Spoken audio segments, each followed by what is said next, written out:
वर्षाच्या समारोप समारंभात हे पुरस्कार प्रदान करण्यात आले। कोल्हापूर जिल्ह्यातल्या पंचगंगा नदीचं प्रदूषण रोखण्यासाठी नदी परिसरातील स्थानिक स्वराज्य संस्थांनी उभारण्यात येत असलेल्या सामूहिक औद्योगिक सांडपाणी प्रक्रिया प्रकल्पांच्या कामांना गती देण्याचे निर्देश पर्यावरण आणि वातावरणीय बदल मंत्री पंकजा मुंडे यांनी दिले।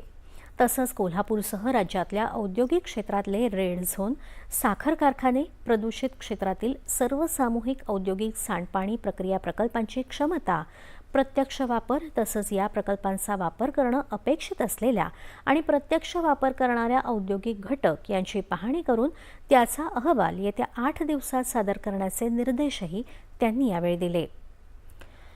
कोल्हापूर जिल्ह्यातील पंचगंगा नदीच्या प्रदूषणासंदर्भात मंत्री मुंडे यांनी काल मंत्रालयात बैठक घेतली, त्यावेळी त्यांनी हे निर्देश दिले। पंचगंगा नदीमध्ये होणाऱ्या प्रदूषणासंदर्भात प्रदूषण नियंत्रण मंडळाच्या वतीनं सादरीकरणाद्वारे माहिती देण्यात आली। तसंच कोल्हापूर शहर, इचलकरंजी तसंच नदी परिसरातील नगरपालिका, ग्रामपंचायती तसंच औद्योगिक क्षेत्रातून पंचगंगा नदीमध्ये जाणाऱ्या सांडपाण्यामुळे होणाऱ्या प्रदूषणाचा आढावा घेण्यात आला। प्रस्तावित नदी पुनरुज्जीवन प्राधिकरणाच्या कामामध्ये पंचगंगा नदीचा प्राधान्यानं समावेश करून कामं हाती घेण्यात येणार असल्याचं पंकजा मुंडे यांनी सांगितलं।